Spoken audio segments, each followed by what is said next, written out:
When it comes to powerful Pokemon, stuff like pseudo-legendaries, starters, and even legendaries themselves probably come to mind. Historically, Bug has been pretty widely considered the worst type in all of Pokemon. That, however, doesn't stop two Bug types from being two of the absolute best encounters in Pokemon Run Bun, the most challenging Pokemon game of all time. When looking at some of the best Pokemon in Run Bun, Beedrill definitely stands out among the rest. Beedrill has a BST of 395, which is the same as Gloom, Vanillish, and Porygon.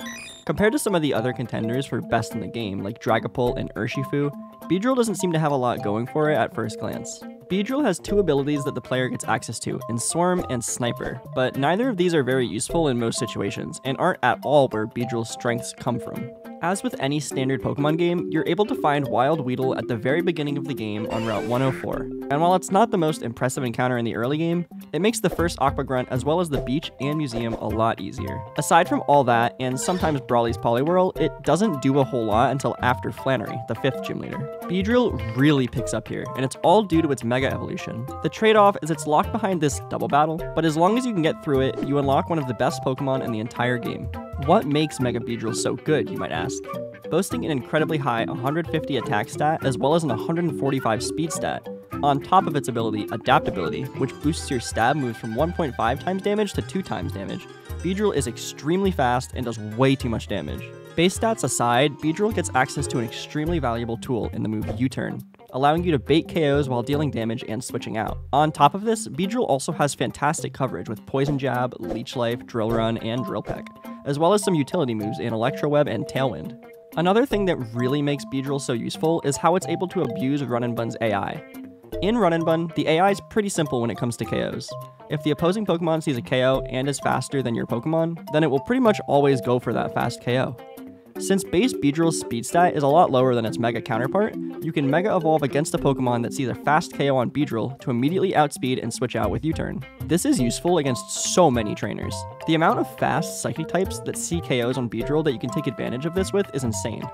This late game trainer with a full team in Psychic terrain is the perfect example of this. By leading Beedrill and U-turning into any Dark type, then switching back to Beedrill on Dazzling Gleam, you can KO all 6 of these Pokemon with a single Poison Jab or Leech Life. Yeah, that fight's completely free if you have Mega Beedrill, assuming it has like a good attack stat. While Beedrill's bulk is pitiful at best, the fact that it has 2 ×4 resistances in Grass and Fighting makes it surprisingly easy to switch in for more U-turn damage, especially against special attackers. Regular trainers aside, Beedrill completely invalidates both Winona and Tate and Liza. In Run Bun, you get access to a limited amount of heart scales throughout your adventure, and it's generally worth investing a good amount of them into your Beedrill because of how much it pays off long term. A good Beedrill takes out 3 Mons against Winona, Hawlucha, Shaman Sky, and Mega Altaria. Alright, Beedrill, good luck, bro. This thing's choiced if you weren't aware. Good, good, good, good. Crit this turn would be so bad. Please don't. Okay, that's fine. I'm okay with this HP. As long as we can survive... Ooh, actually, this is random between Psychic and Fiery Dance. We're gonna U-turn to break the Sash. And we're gonna go into Primarina. By baiting a close combat from Hawlucha without letting it get the Unburden boost from its Flying Gem, Beedrill easily KOs with a Poison Jab. Being able to KO 3 separate Pokemon allows you to really condense your party and bring as many pivots as possible. If you can get Beedrill in on a Shaman Seed Flare, you can usually chain a KO on Shaman and Mega Altaria. Tate and Liza, on the other hand, is a back-to-back fight where each leader has 4 Pokemon, and Beedrill once again has its way with these fights. Adamant Beedrill can legitimately take out all 4 of Tate's Pokemon with the right setup, as well as 3 of Liza's Pokemon, excluding her Mega Metagross. Leader Tate would like the battle. This is actually so cool. So this is always clicking Future Sight. We click Leech Life. Breaks the Sash. So now we Leech Life. Again. This should bait Hoopa, because it's the only mon we don't see a kill on. Alright, this is U-turn. If we crit, that's not good, but it's okay. We have a backup plan. Nice, okay. Into Drapion. He's about to go hyperspace on my hole. So this can never substitute, right? All right, so Drapion always baits Aura Sphere. All right. Goodbye, Hoopa. This should be Latios. All right, buddy. Go Mega.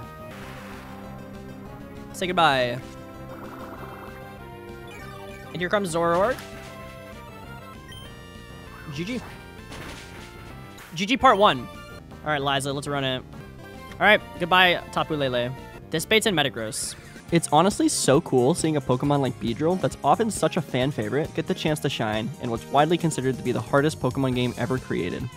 It's even come to the Elite Four, and it offers so much flexibility and team building for some really challenging fights.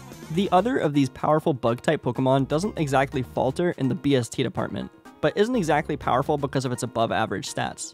Golisopod is a strong and very bulky bug and water-type Pokemon with the signature move, First Impression, the strongest priority move in the entire game. 125 base attack with a 90 power priority move is strong enough on its own, but where Golisopod really shines is its ability, Emergency Exit. Emergency Exit forcibly switches Golisopod out of battle once it's below half of its maximum HP, which might sound pretty bad on a Pokemon as slow as Golisopod is. However, Nuzlockers have turned this hindrance of an ability into the most valuable tool in the entire game. One of the most common strategies in Run Bun is to purposefully damage your Pokemon to a very specific HP in order to manipulate the AI to click the moves you want it to click. This is especially useful with Golisopod, since you can set your HP to the exact amount that would trigger your emergency exit, thus giving you a free switch. This is, for lack of better words, a free eject button, which is definitely one of the most useful items in the entire game. I mean, you only get access to one of them, and you don't get it until right before the Elite Four. The even crazier part about this interaction is that in Run Bun, Golisopod can hold a Citrus Berry to heal 25% of its HP back to above 50% while still having emergency exit trigger. This means that you can get 2 free emergency exits, aka 2 free eject buttons per fight. This is, in my opinion, the most valuable tool to have in the entire game, and simultaneously makes Golisopod the single best Pokemon available in Run Bun. Its really solid bulk, combined with the ability to bring in any Mon in your party for free, gives an insane amount of flexibility to any box, and allows you to bring in more frail Pokemon, like Beedrill for example, for free. Golisopod's available in 2 places, Route 120 and Scorched Slab, where it's a surprisingly common encounter for how insanely overpowered it is. In Run Bun, the final room of Magma Hideout has permanent Magma Storm, which means all of your Pokemon take 1/8 of their maximum HP every turn they're in battle, while also not being able to switch out, with the exception of Ghost types, Pokemon holding the Shed Shell item, and Pokemon using U-Turn, Flip Turn, Volt Switch, or by triggering Emergency Exit. If it wasn't obvious, this is one of the single most difficult sections in the entire game, and both of these bug types are available and insanely useful for it. Beedrill with U-Turn, and Golisopod with Emergency Exit. Bug types can be surprisingly useful in Nuzlocke, whether it's their high base stats for early game or their utility value. Run Bun honestly has a ton of really valuable bug types that we didn't even mention. Ribombee, Arachnids, Scyther, Scizor, Knock-Cleavor, Vivillon, and Masquerain to name a few. Beedrill and Golisopod definitely stand above the rest, however, and they're 2 of the best mons in the entire game. If you like this style of video, let me know. It's a little bit different from the usual Run Bun split guides or the long-form full run videos, but I really enjoyed putting it together.